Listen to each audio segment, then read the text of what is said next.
Leading up to Zack Snyder's Justice League, we have heard a lot of people say that Zack Snyder's Justice League is just a longer or extended version of the 2017 Justice League movie. And after having seen Zack Snyder's Justice League, I wanted to make a video addressing these claims and how similar certain scenes are when in comparison with the 2017 Justice League version of the movie, and why the two movies on surface can seem similar in a sense, even though they couldn't possibly be more different from each other. And to start things off with, I would just like to say that Zack Snyder's Justice League is the film that we would have gotten back in 2017 originally on a theatrical release as the Justice League movie, minus the two last scenes in the film, which I'm not gonna spoil, but I think you can clearly see that those carry kind of a different cinematography or just a bit different tone, but not a lot of people might recognize those, so you might not really see them as sticking out. But of course we knew that Zack shot a new scene with a few characters for the movie, so there we go. Zack Snyder's Justice League is the movie that we would have gotten back in 2017, minus like 6 or 7 minutes of footage from the end of the movie. And while watching the movie, what stuck out to me most is that the action sequences or the action set pieces are very, very similar to the theatrical cut, even though some of them are changed a bit here or like different here. And the last action set piece or sequence is completely different from the one that we have seen in Justice League. And what they did with the theatrical cut is that they used the action set pieces from Zack Snyder's version of the movie as the skeleton for the movie or for the plot, as of course they didn't necessarily have time to reshoot those action sequences just to create a new story with the characters and themselves. And of course they used some of Flash's scenes, mainly the comedic ones, and added a lot more stuff onto that as well. And as I've mentioned before, a lot of people were saying ignorant stuff like Zack Snyder's Justice League is just a longer version, but here you can, I think, clearly see that it's not necessarily just a longer version, but a completely different movie in and of itself, as well as me talking about the 2017 version, which I'm gonna refer to as Justice League from now on. That movie doesn't even have a plot or a story in general, because when you think about it, the movie is kind of about trying to resurrect Superman and just building the league together so that they could make a sequel to that movie with whatever they wanted to do. But when it comes to Zack Snyder's Justice League, the movie has one of the best and most well thought out plots that I think I've seen in a big budget movie in general. And what is really important here, or really interesting in a sense, and what stuck out to me the most, is that the plot doesn't revolve around one character, that being Superman, but the plot revolves around a larger and more complex narrative, not just building the league itself or getting the league together, but the movie's plot is about seeing the birth of the Justice League and how these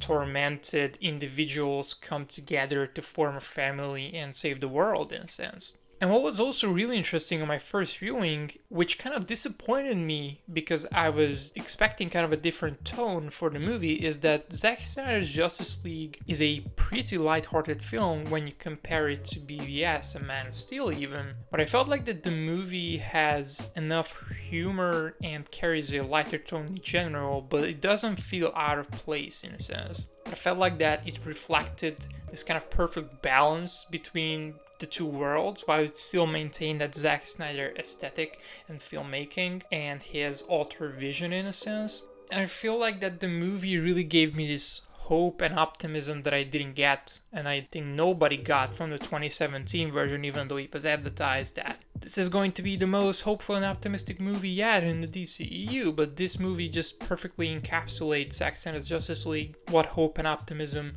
is when it comes to just filmmaking in general within the DCEU at least. And when it comes to Justice League, the movie had terrible jokes and one-liners, and I felt that they were just so pointless additions as the movie was already humorous and lighter. But what is important here is that you don't have every character cracking jokes, because that's a Marvel thing. But with DC, you have more character-based humor. When there is humor, it's usually based around a certain character, that being the Flash, or it's usually a situational thing. It's not forced, it feels natural to the story and the plot and the characters. But one of my most important questions to just the studio and the people making the 2017 version of Justice League is that why do you do the reshoot with Henry Cavill? As when you watch Zack Snyder's Justice League, his scenes in the movie were so perfect for the character's arc in that story, and then you look at the Justice League, his arc is basically exactly the same as in Zack Snyder's Justice League.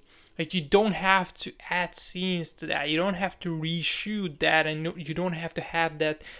weird face looking at you with that CGI mustache. It was so terrible and pointless when you think about it. And literally everything in Zack Snyder's Justice League, ranging from the cinematography, the characters, the plot, the soundtrack, the sound design, is so much superior to that movie. Even if you were to cut it down to a 3-hour theatrical release, as of course Zack Snyder wouldn't have wanted to release this 4-hour movie in theaters, as we have already known that his kind of director's cut of his 2017 version of Justice League was 2:14 cut, which is 3.5 hours long, of course, but I believe that he would have wanted to release like a 3-hour version of that cut in theaters, and then we would have gotten like the 3.5 hour one. At least that sounds reasonable to me, and that was kind of the case with Watchmen as well.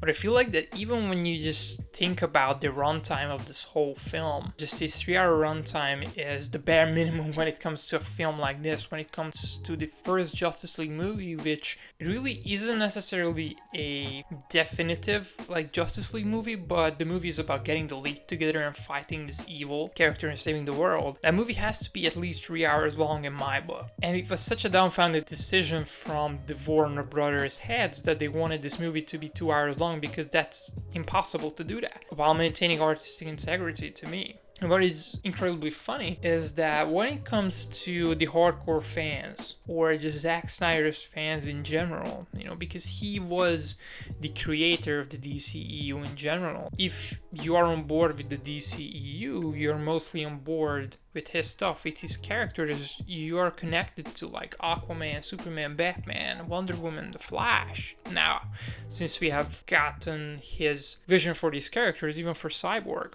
And when it comes to the hardcore fans, those are the fans who purchase the merchandise, not just go to see the movies, and they purchase the Blu-ray releases as well. They would have no interest in movies like The Flash and Aquaman if these characters were not Zack Snyder's characters to begin with, like if they were to recast or reboot these franchises. And what is really funny here is that the studio even catered to the hardcore fans with getting Ben Affleck back in The Flash as Batman, and that was a really big news back in the day, is that Ben Affleck is going to return as Batman in the Flash movie or in like a Warner Brothers production. But of course, the studio still continues to put out hit pieces aimed at the hardcore fans for just being hardcore fans in general. And I feel like the studio doesn't respect us, in a sense, when it comes to just hardcore fans in general, and they want to do their own thing. And to me, that's completely fine if they don't want to roll with the Snyderverse, as I feel like that the Snyderverse could be the tentpole for Warner Media and HBO Max moving forward. And if that means that we are going to get Zack Snyder's Justice League 2 and 3 and a ton of spin-off movies and shows on HBO Max rather than getting them on the big screen, I'm completely fine with that, as long as we get them, of course. My kind of message would be is that support HBO Max and the Snyderverse any way you can. While you can also support Warner Brothers DC films if you want to. For me personally, I don't really have a lot of interest in their movies moving forward because, with the Flash movie, it's like they are going to have Ben in it, but they basically fired Ray Fisher from the role, and to me, I don't want to associate myself with that movie. Like, I might watch it as it comes out on HBO Max or something like 3 months after release, but I'm not necessarily interested in watching the movie in theaters. But if you choose to support like Warner's DC movies, like the Batman, for example, or even just the Flash movie or Aquaman 2, let them know why you supported that you want to see more of that character or more of like Jason Momoa's character or Ezra Miller's character on the big screen. And if you don't support them, let them know why you don't support them. Let them know why you don't support them in the first place and what would would you like to see they do different in the future? As companies really do monitor these things, but sometimes they don't work out because the heads don't really know or don't really want to admit that they have made a mistake, but we will see in the end. But that's all I wanted for today. Let me know all of your thoughts in the comments down below regarding what do you think, or what were Warner Bros. Thinking in your opinion when they said no to Zack Snyder's Justice League and instead rolled with Justice League. I would love to know all of your thoughts in the comments down below. Please leave a like if you have enjoyed the video, subscribe for more content like this one, and I'll see you in the next one. And until then, remember to keep it insightful.